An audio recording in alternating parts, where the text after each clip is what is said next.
Hello, everyone. This is Rosemary Coates in Silicon Valley. I'm your host for this edition of the Frictionless Supply Chain Podcast. I am the executive director of the Reshoring Institute, where we help companies bring back or expand their manufacturing in the US. And I'm a contributing writer to Supply Chain Management Review. Today, I'm very excited to welcome my guest, Sarah Carpenter, the director of corporate responsibility at Assent. We're going to be talking about human rights issues and global supply chains and how supply chain professionals must deal with these issues.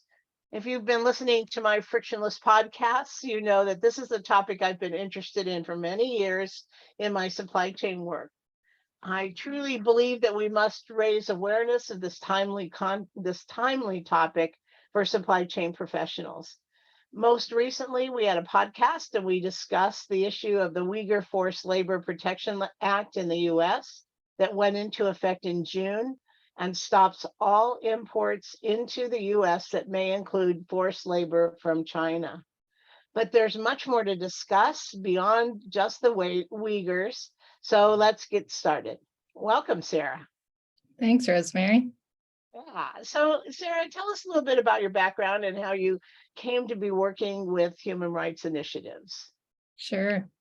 Yeah, if I would say it's sort of within my character, I guess, to kind of orient my career around people.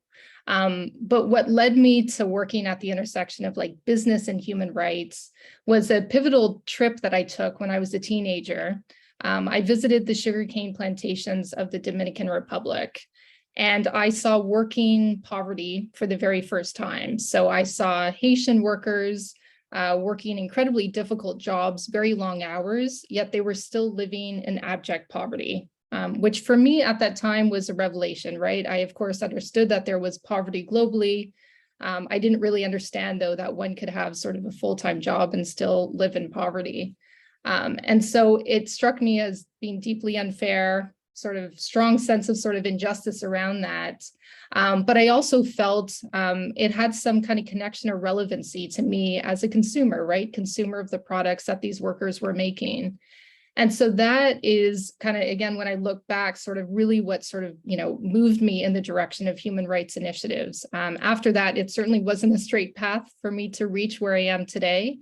But it is certainly, I think, the spark that eventually led me to pursue a career that works at the intersection of business and human rights. Yeah, and that's still an issue today. There's a lot of working poor around the world and also in the US. Now, I know you're in Athens, Greece today, where you live, is my understanding. But this issue of the working poor isn't just related to one country. It is really worldwide. Yes, no, you're absolutely right. And a lot of the, labor rights issues that, supply chain professionals are having to navigate today in the context of their own compliance programs, they cover a whole host of topics. And of course, wages is one of them. But if you look at kind of the extreme end of the exploitation spectrum, we have forced labor, right? And forced labor, usually, there's, very low wages, there's sort of extreme hours, and it's an issue that occurs all around the world. So there was a very recent report actually by the UN's International Labor Organization that shows that more than 50% of the workers who are working in forced labor live in high income or upper middle high income countries, right? So to your point of this happens everywhere, that's absolutely true. Many of us, we might have this bias in thinking that it just happens in low income countries, but that's certainly not the case. It can happen in the US, it can happen in Greece, and it happens elsewhere.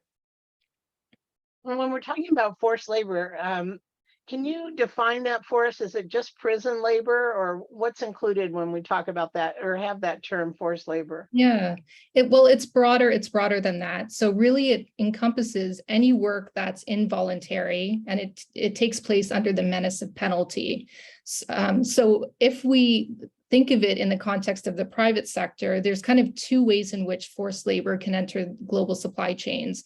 One is if it occurs in a state-sponsored capacity. So that's what the Uyghur Forced Labor Prevention Act is seeking to address, is state-sponsored forced labor in China. But then there's also private sector imposed kind of forced labor. And that, it looks differently from one industry to the next, but it often, the sort of indentured workers are often migrant workers who have paid enormous recruitment fees to get a job overseas. They arrive, they have their passports removed, their identity documents removed, and they're in a situation of indebtedness where they're constantly working, but they're not able to actually sort of, move the needle down on the debt that they're owing by virtue of them sort of having gained this job. So that's kind of what forced labor often looks like in the context of global supply chains, are migrant workers who are really being severely exploited as a result of some of the bargains that they had to make to get the job in the first place. Are there certain hot spots around the world for that sort of thing? I think I've heard before that the Middle East has a lot of migrant workers like that are in forced labor or sort of trapped and can't get out. Yes. Anywhere. Yeah, I mean, really across Asia, for instance, Malaysia, those of us, you might have seen actually in the news, rubber gloves in forced labor. The world's largest manufacturers of the gloves that we were all using to keep ourselves safe over the course of the pandemic were being made under conditions of forced labor. And many of those businesses actually have now lost access to the US market because of a US import ban on products made with forced labor. And they are spending millions of dollars to remediate those forced labor violations in order to regain access to the US market. Yeah, and just to be clear, the U.S. has always, since the 1920s, had a anti-forced labor import act on the books. It's just that recently that was specifically enacted to address the Uyghurs coming from Europe. I'm sorry, Yes. coming from China, who are in forced labor camps. They're mostly Muslims and are not accepted by the Chinese government, and so they're sent to camps to be re-educated, so to speak. Okay. So I know you work with Assent software also. So talking about just forced labor is one thing, but Assent addresses all kinds of compliance and regulatory things. Can you describe a little bit more about what the software actually does? Yeah, of course. So just to, first, take a step back. Assent, just broad brush strokes here. We're on a mission to make the supply chains of complex manufacturers deeply and durably good, right? So our customers, they use our supply chain sustainability management solution, which combines software with managed services as well as subject matter expertise to bring responsible products to the market, right? So they use our solution not only to address kind of human trafficking and slavery risks in their supply chains, but to also kind of capture and analyze data around sort of carcinogenic or mutagenic substances within products, conflict minerals, climate-related data, you name it. It sort of covers a whole host of topics. So we're, not a small outfit, right? This is a space where more and more companies are undertaking a digital transformation. So they're looking to use technology like Assent in order to move away from what has historically been kind of a reactive manual process to collecting and managing supply chain data to one that's much more sort of proactive and automated. And so they're, turning to vendors like Assent to help solve that problem. And so what we're doing for them is we are, uncovering what's hidden, validating what's good, and eliminating unwanted surprises in their supply chain. I'm a supply chain professional working in an industry.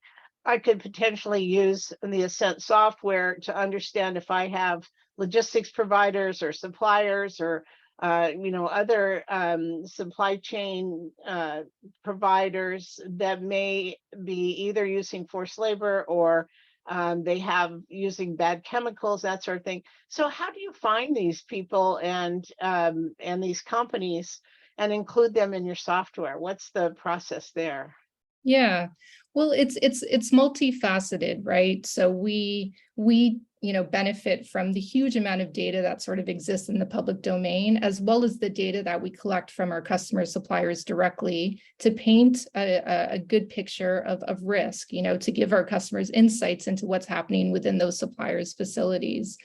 So in the context of forced labor, for instance, really what we would hone in on are what risk factors exist within that supplier's operations and supply chain. So are they using migrant workers? Are they using recruitment firms? Are they operating in industries that are known to have sort of, are at risk, pronounced risk for forced labor, countries, et cetera? But then we want to understand, okay, in view of those risk factors, how well is the supplier then controlling for risk through their own management systems?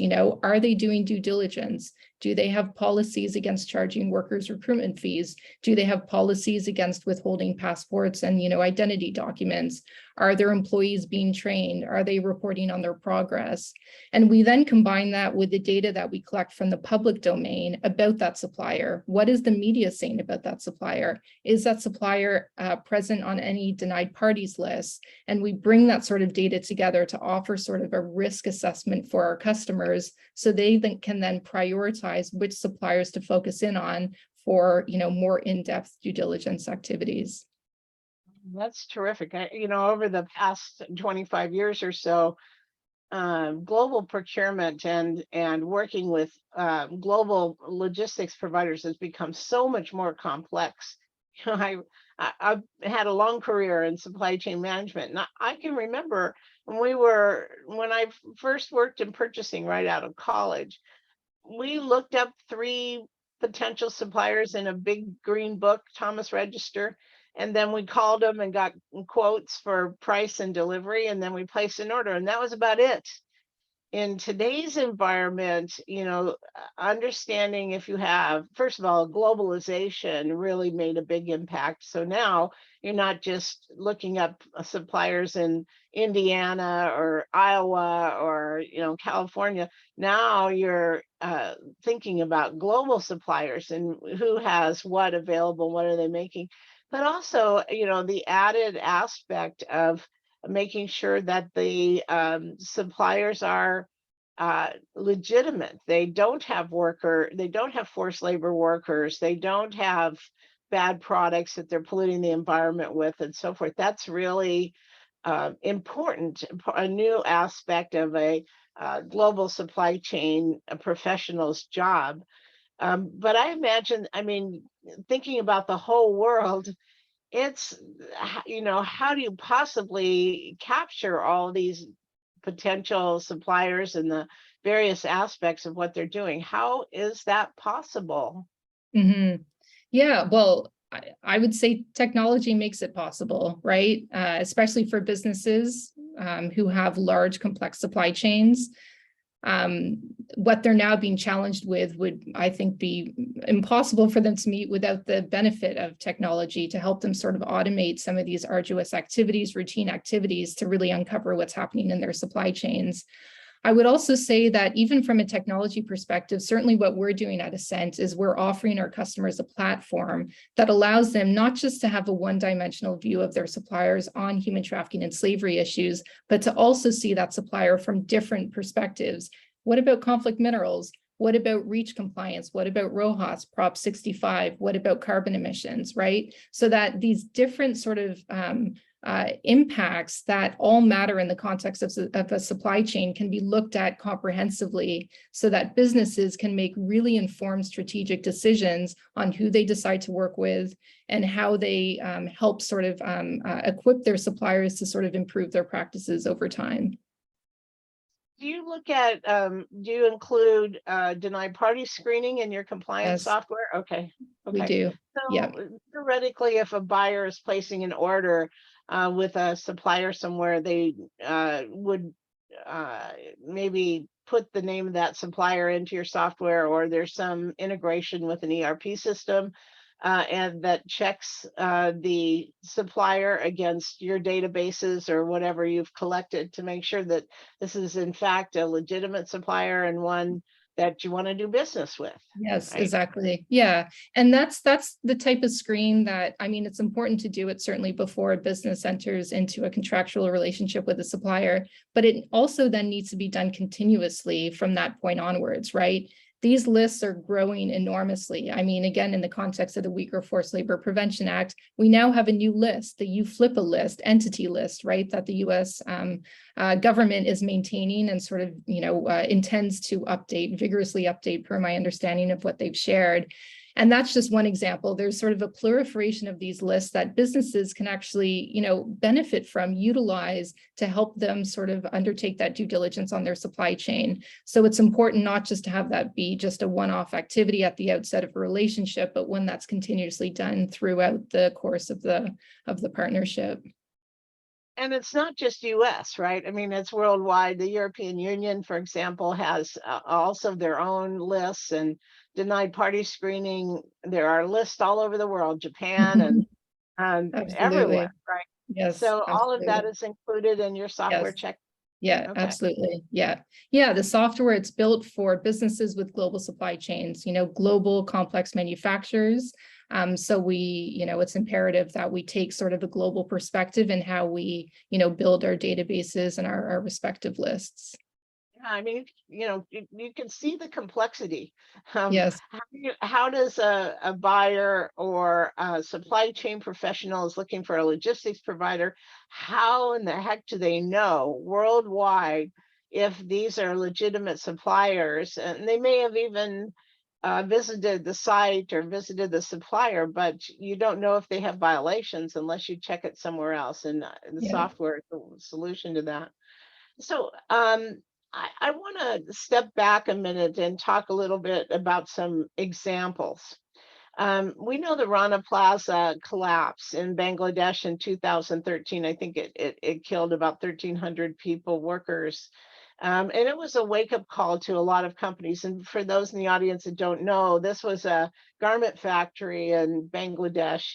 And it was built on several stories above the street level that were faulty. The construction was faulty, and essentially cracks in the cement were recognized one morning, and everybody was told to go home, including all the garment workers who were, making pennies per hour.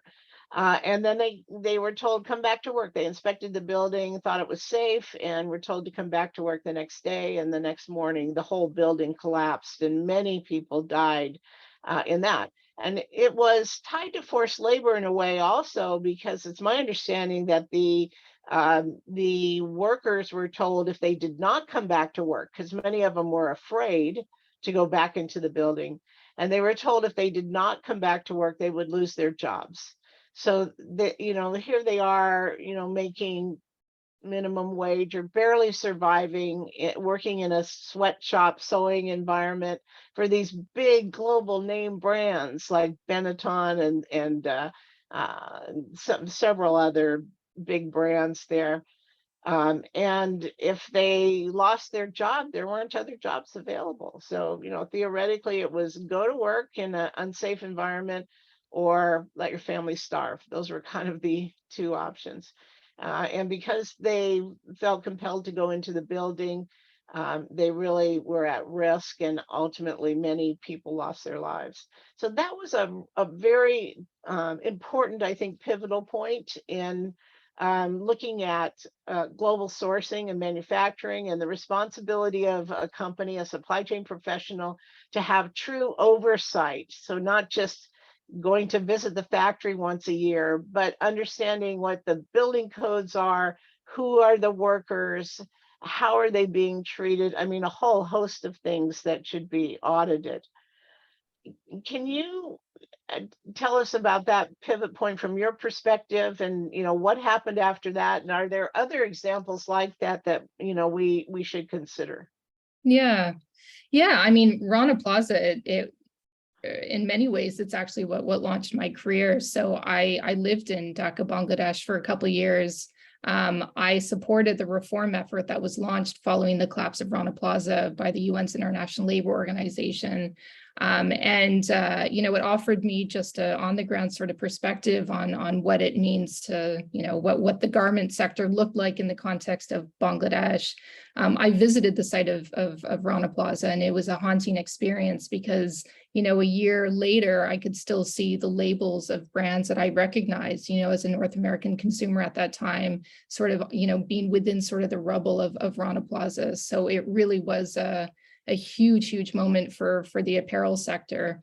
If we kind of, take a step back and just, there's a lot of lessons, I'll say that, of course, what this has offered sort of supply chain professionals. Of course, one obvious lesson is, at that time, the audit protocol did not consider structural building safety in the context of those audits, right? And in a country like Bangladesh, which is so densely populated, multi-tiered factories were a common thing. And so that was an important sort of risk factor that was missed. But as you've rightly pointed out, Rosemary, it's much bigger than that, because yes, the building was going to go down, but it didn't have to go down with 1,100 workers inside, right? And if you look, in fact, at the bank that occupied the ground floor of the Rana Plaza building, those workers were evacuated. That day, they were not there. And the garment workers, had a completely different fate. And so for me, it's not just, again, the lessons, it's not just around sort of empowering workers to sort of have agency to negotiate key aspects of their employment relationship, especially around occupational safety and health. But I think it's a step further than that, of why not only were workers not able to sufficiently advocate for them to sort of remove themselves from a building that was clearly unsafe, but also why management felt that they weren't able to even fulfill those deep concerns from those workers. And certainly one thing that, I think industries writ large have sort of learned from the apparel sector is just how, for supply chain management professionals, how they themselves can sometimes introduce risk in the supply chain. So if they're putting enormous pressures on suppliers for turnaround times, if there isn't sufficient lead times, even pressure around prices, right? That can all have sort of, knockdown impacts on workers and on sort of the ability of businesses to even sort of uphold the labor rights of their workers. So it's really sort of, a bigger, multifaceted picture where every actor needs to consider their own contribution, their own set of responsibilities, and work together towards a better outcome. Well, that's a really great piece of advice and a great perspective, that it isn't just the owner of the building that was responsible at Rana Plaza, but all the people that were placing orders there, overseeing the apparel production there. All the companies that were involved have to take responsibility and should be taking responsibility at this point. Are there other examples like that you can tell us about? Yeah, I mean, I think there's a number of kind of well documented kind of examples in Bangladesh, certainly some around sort of, fires where workers were not able to leave the factories because sort of the exit gates were blocked. But again, if we sort of move maybe more towards sort of some other sectors, I do think that example that I had sort of shared earlier around sort of the workers who were producing rubber gloves for these global supply chains during the pandemic, I think that's an interesting one. And the reason why is, what we have kind of learned about forced labor is, often it's a product of what was once considered sort of acceptable sort of standard kind of commercial relationships, again, where a migrant worker, often coming from a very poor country, would arrive in another country. They would be subject to different terms than the local workers, terms that certainly weren't as advantageous to them, and they would arrive heavily indebted. And in fact, the recruitment, firms that would sort of create this indebtedness, there's this long chain, right, where they're each sort of adding sort of, debt sort of along the way. And how that, again, would then sort of lead to sort of situations of instances of forced labor. So that sort of general scenario, I would say, is quite common in the context of global supply chains, especially, let's say, in the electronics supply chain. We've seen it in sort of the medical supply chain as well as others, where it's really around these migrant workers who are heavily indebted and end up in instances of forced labor as a result. Wow. There's certainly a lot to consider.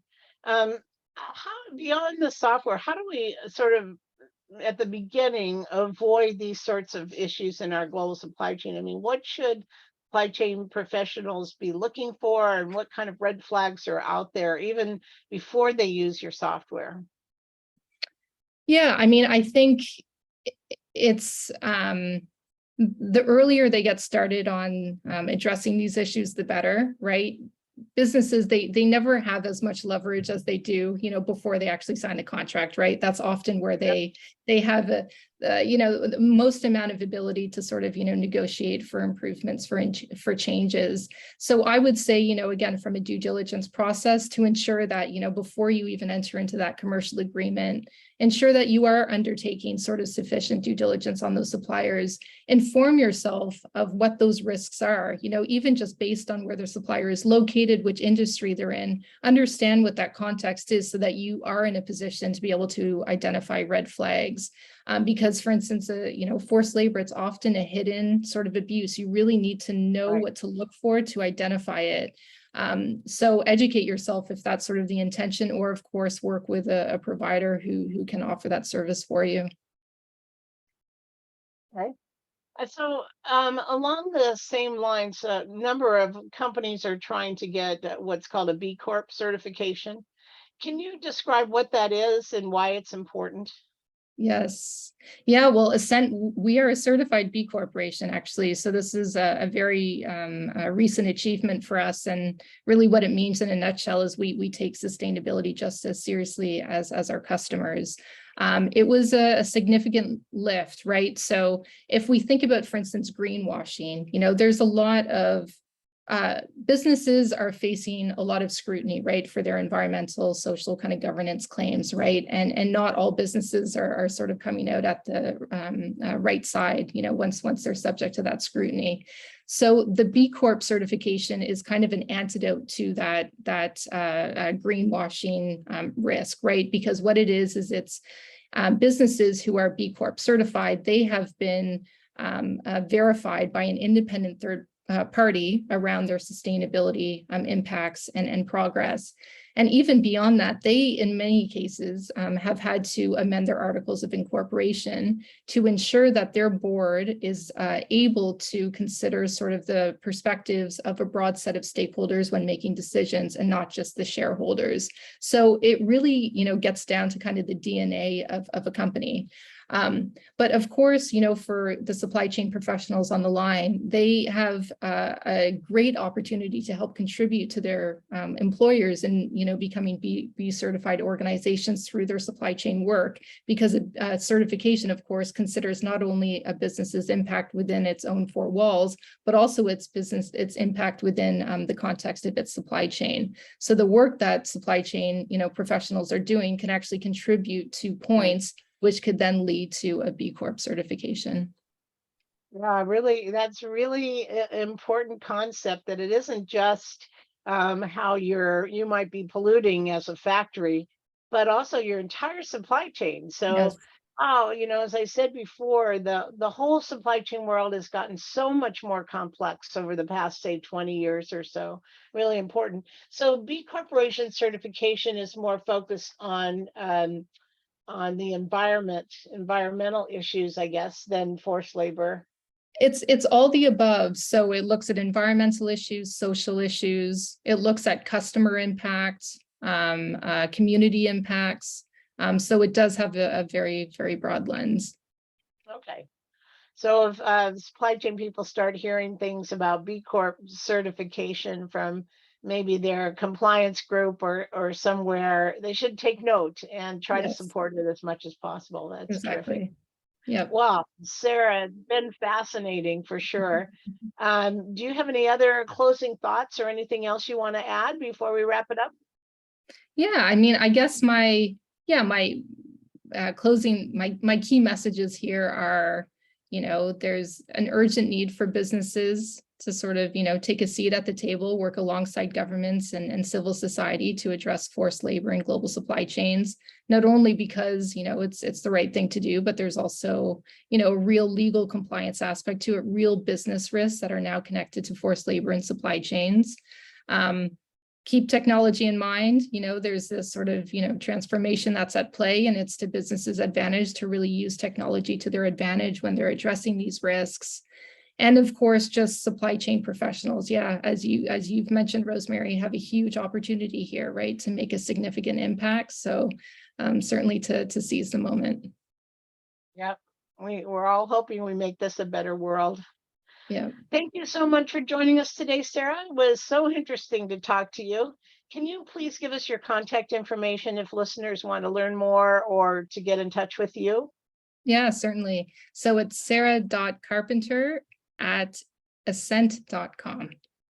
And that's ASSENT.com. Exactly. Yeah. Okay, great. And you can listen to more Frictionless Supply Chain podcasts posted on Supply Chain Management Review's landing page on iTunes, Google Podcasts, Spotify, or wherever you get your podcasts. And you can reach me, Rosemary Coates, at rcoates@reshoringinstitute.org, and visit our website, www.reshoringinstitute.org, where we publish all of our research on manufacturing in America. Thank you so much for listening today. Have a great day. Thank you.